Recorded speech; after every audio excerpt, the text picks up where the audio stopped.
Hi, good morning to you. It's Wednesday, July 17th. This morning, we're following the impact of severe weather hitting our area over the last week.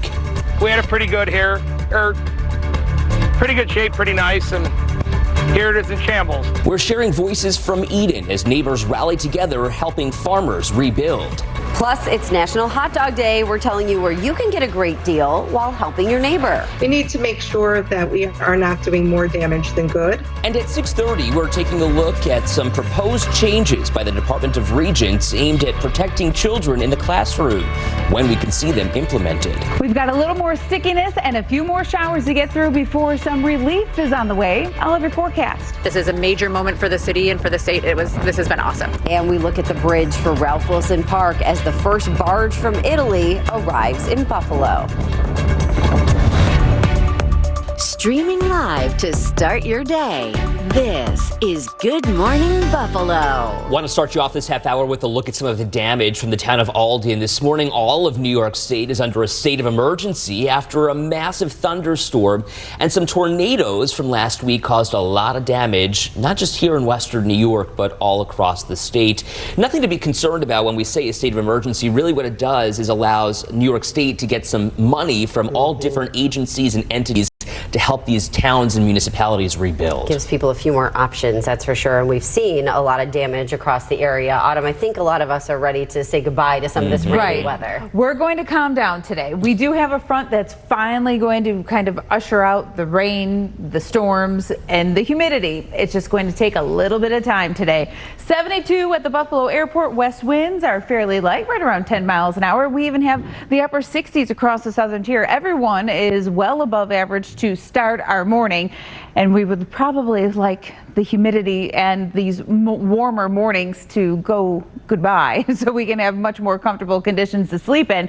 That's going to happen tomorrow morning. As we look at our satellite and radar, of course, in downtown you saw with Skywatch the gloomy conditions. There are also some showers and thunderstorms that are around as well between Pavilion and Warsaw, just north of Gainesville and into northern sections of Pennsylvania. So Potter and McKean County between Norwich and Cottersport, some of those heavier downpours are coming in. This front, it's going to take a little bit of time. There are some spotty showers that are sparking up along that too, so we're not getting rid of the rain just yet for early morning. We'll have a few scattered showers over the next hour or two. Temperatures will be rising into the 70s and gradually we'll get the sunshine here. The southern tier will deal with a little more rain and thunderstorm activity before we say goodbye to it all. And then the weekend sets up to look really great. We'll look forward to that, Autumn. Thank you. This morning, we're following up in the town of Eden, where some folks are working to rebuild after that tornado touched down last week, leaving a path of destruction. One of the hardest hit locations, Mimosa Farms. This drone footage actually shows you the damage after the tornado hit the farm. One of the family members was inside a barn when the roof was ripped off. Thankfully, nobody was hurt. The family did lose one cow. They tell us they're thankful for all of their neighbors coming to help shortly after the storm. 23 years teaching, I've never been in a classroom that I didn't look for hiding places and escape routes. Stunning. This morning, we're digging into new protocols for schools and their lockdown drills after being approved by the State Board of Regents. Also this morning, we're hearing from the best friend of a murder victim. It comes nearly 20 years after she was found dead. Even after 20 years, we still believe that we will find the person that did this to her. We'll tell you why friends and family say they're hopeful and how the family's honoring this Niagara Falls native. And it is a muggy and damp beginning to our day, but this cold front, it's finally going to push on out and it's going to take the storms and humidity with it. I've seen a dead body. I've seen a fire that I wondered was going to come onto my property. I don't want to live like this anymore. And also ahead, we hear from neighbors about a property that's been abandoned for nearly a decade in Allentown and how local leaders are hoping to fix this. You're watching Good Morning Buffalo with Ed Dranch, Katie Morse, and 7 Weather Chief Meteorologist Aaron Minkowski. We'll start you off this half hour with a live look outside in Niagara Falls. That mist just kind of hovering over the Horseshoe Falls as we say good morning to you at 6:30. So glad you're with us. Ooh, a little buggy out there also. Yeah, no kidding. Signs of summer, right? Make his way right across the screen there. We'll cut to Autumn. We'd rather look at her. Good morning, Autumn. Glad to have you in for Aaron this morning.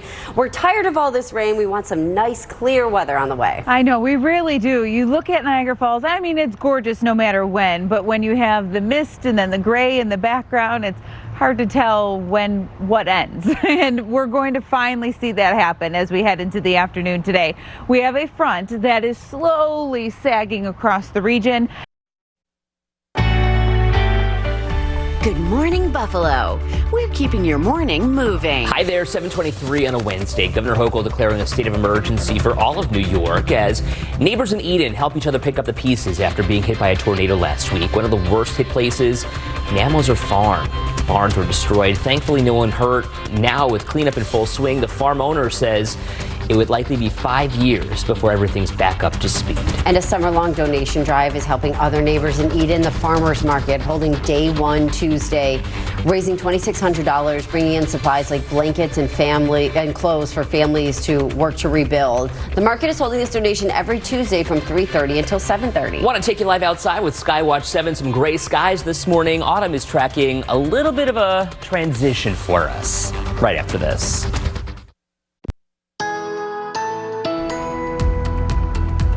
Well, it is a gloomy beginning, although we don't have any accidents to report. The 190 looking great in both directions. No more mist coming off of the roadways from damp conditions this morning. Right at Elm Street looking fine. 72 at the airport. Dew points are in the upper 60s. It's a sticky beginning. A cold front that is draped over the area will eventually give way to some gradual clearing, but as of now, we still have the cloud cover, some spotty showers in Chautauqua County, northern Pennsylvania, into Potter County as well. Our hourly forecast is going to take us from the clouds and those areas of showers into the afternoon, where we'll eventually get some clearing, but the southern tier will still have some storms in the afternoon hours, where temperatures near Niagara Falls will be closer to the 80-degree mark. The southern tier with storms remains in the 70s, but everyone is going to start to dry out. We'll get rid of the humidity as well on Thursday. Highs there are in the mid and lower 70s, upper 70s on Friday. We get to about 80 degrees on Saturday and Sunday, and some scattered storms into next week.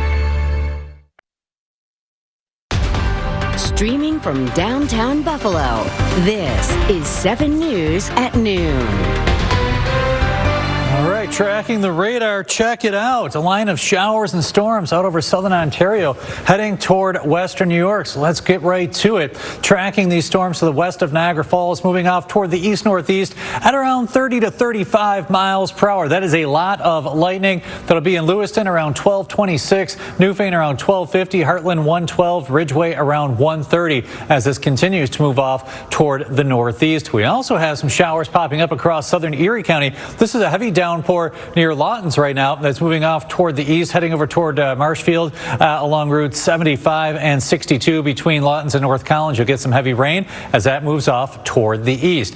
Zooming further out, we have that marginal risk for severe storms across the area this afternoon. Some of the storms could be strong to severe with high winds and also some locally heavy downpours. It's warm and humid. The atmosphere is very soupy and just ready to bring us some heavy rains, and that's what will happen this afternoon. 81 in Buffalo, 82 in Batavia, 85 in Dunkirk. Feels like 83 in Buffalo, 87 in Dunkirk. Feels like 85, in Niagara Falls, 83 in Buffalo right now. Here's that hour-by-hour forecast. Showers and storms popping up, especially north and south of Buffalo as the afternoon moves along. Temperatures today will be in the low 80s.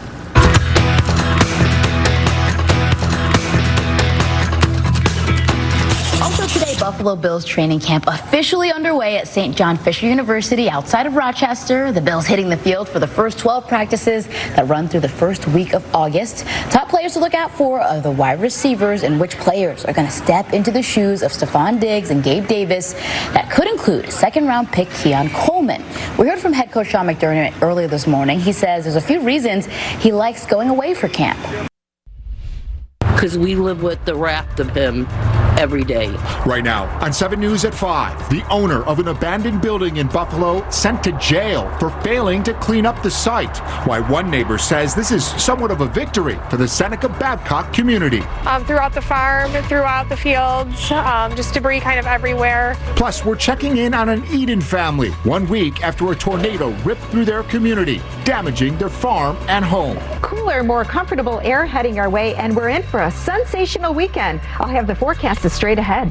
I want to help them continue helping others. And a European market opening up in Pendleton. How shopping there can help support refugees in our community. Streaming live from downtown Buffalo, this is 7 News at 5. Well, good evening. I'm Jeff Russo. Leah Lando is off tonight. Thank you for joining us on this Wednesday. A judge ordering jail time tonight for the owner of a shuttered demolition company in Buffalo. This is a story we've been reporting on for you for years. You may remember this report from back in 2018 when Battaglia Demolition was forced to shut down its operation in the city's Seneca-Babcock neighborhood. The state's AG's office saying it had been operating illegally for nearly a decade. Tonight, 7 News senior reporter Eileen Buckley giving a voice to one woman who's been in this fight really right from the very beginning. What she has to say about this punishment and what might happen now moving forward to clean up that site. All I want is Battaglia name off my street. I want you to meet Diane Lemansky. She lives on Peabody Street in South Buffalo, directly behind the former Battaglia Demolition on Seneca Street. Happening right now, quite the claim politically that New York is now a battleground state.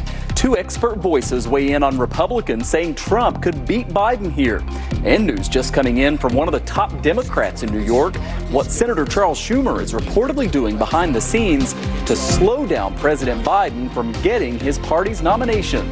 All that plus preparing for Bill's training camp just 1 week away, and the potentially life-saving effort underway to catch cancer early in rural Western New York. Voices from 7 News starts now.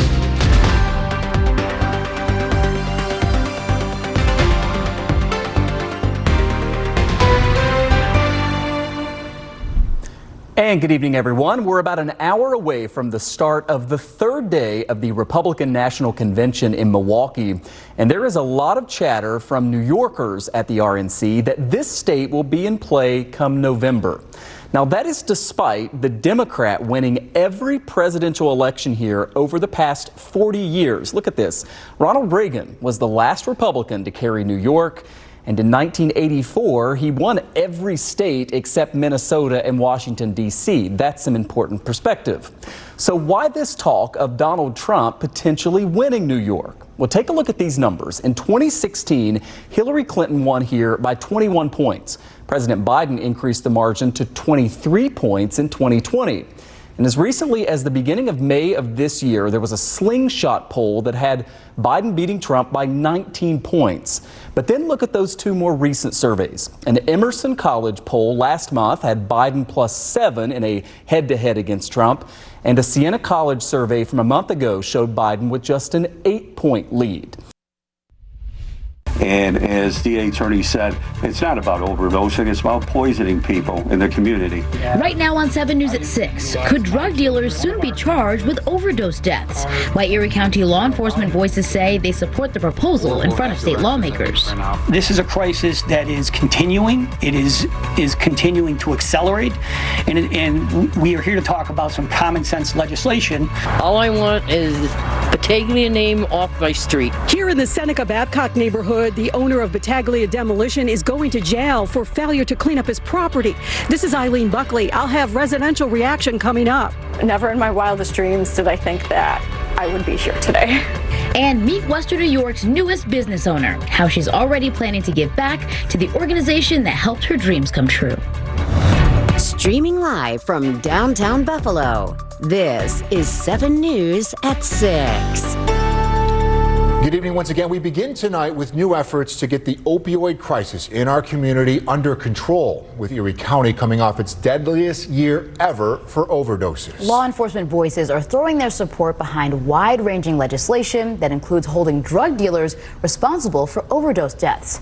This comes 24 hours after these same voices announced a major drug bust in our region. Multiple arrests were made after authorities found fentanyl, cocaine, and other drug dealing equipment across 3 different addresses in Erie County. Despite the progress, the sheriff conceded at yesterday's press conference, we have a lot of work to do.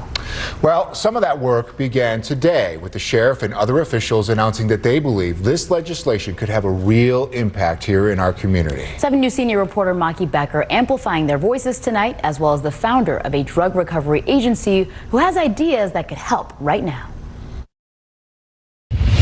Cooler, more comfortable air heading our way, and we're in for a sensational weekend. I'll have the forecast straight ahead. We live with the wrath of him every day. Here in the Seneca Babcock neighborhood, the owner of Battaglia Demolition is going to jail for failure to clean up his property. This is Eileen Buckley. I'll have residential reaction coming up. From pierogi to local produce, there's a new market here in Pendleton. I'm Taylor Epps. I'll give you the grand tour coming up. Streaming downtown Buffalo, this is 7 News at 7.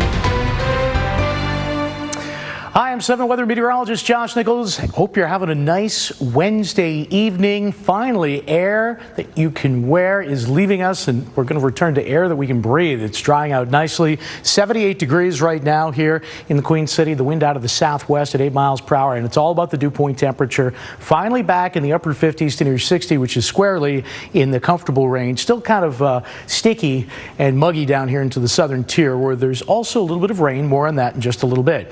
Just about a couple degrees cooler right now in some spots than it was at this time yesterday. Potter and McKean County has seen some downpours in the last couple of hours. Those are exiting off to the east. Tracking this little line of showers here out over the lake. This is moving off to the east-southeast at about 20 to 30 miles per hour. So it looks like it's going to be making its way towards Dunkirk, probably by about 7:46 this evening. And then if it survives the trip, it'll make its way a little further east. Also, another little shower has popped out towards southern sections of Allegheny County, and that's making its way out here towards Wellsville. Nothing special, just a little garden variety shower. Might hear a quick rumble of thunder. Hour by hour we go here for tonight. Temperatures will be dropping back finally to levels a little bit more comfortable, back into the low 60s by the time we get into tomorrow morning with a nice clearing sky. We have a spectacular stretch of weather to look forward to. This is Eileen Buckley. I'm in the Seneca Babcock neighborhood, where the owner of Battaglia Demolition is going to jail for failing to clean up his property. All I want is... Seconds away on 7 News at 11, food insecurity in rural communities. Local organizations trying to answer the need as donations dwindle these summer months. A couple of rogue showers pop tonight, but that's it. They're fizzling fast, and the nicest weather imaginable awaits. I'll let you know how long it lasts. Plus, life-saving fire technology born out of a Western New York tragedy, and it's now saving lives of firefighters across the nation. Streaming from downtown Buffalo, this is 7 News at 11. Tonight at 11, the stories that matter to you from the voices of your community. Here in Buffalo, a life-saving technology.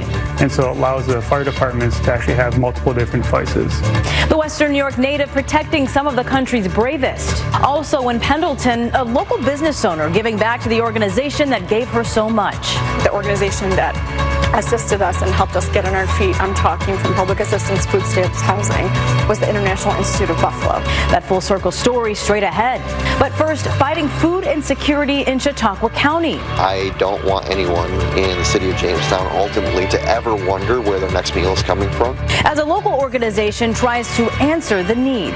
Good evening and thank you for joining us. I'm Febin Casahoon. We begin tonight with a closer look at a problem so many of our neighbors here in Western New York are experiencing. Food insecurity in our region continues to grow as the cost of living climbs, and for some the need is becoming dire as access to resources is limited. Now Feed More Western New York is telling us that the number of people needing food assistance in Chautauqua County has nearly doubled in the last 2 years, which is why our Derek Hyde headed down to the southern tier today to learn more about what these neighbors are experiencing and to speak with one local pastor who is trying to answer the calls for help. Hunger continues to be a very serious problem throughout Western New York, not just in our cities, but in our suburbs and our rural communities, especially places like Chautauqua County. That's Catherine Schick with Feed More. She spoke with me about a scary trend, the drastic rise in food insecurity in Chautauqua County. And why is it so important for everybody to understand that this isn't just a Buffalo problem, it's an everywhere problem? Food insecurity affects people of all ages.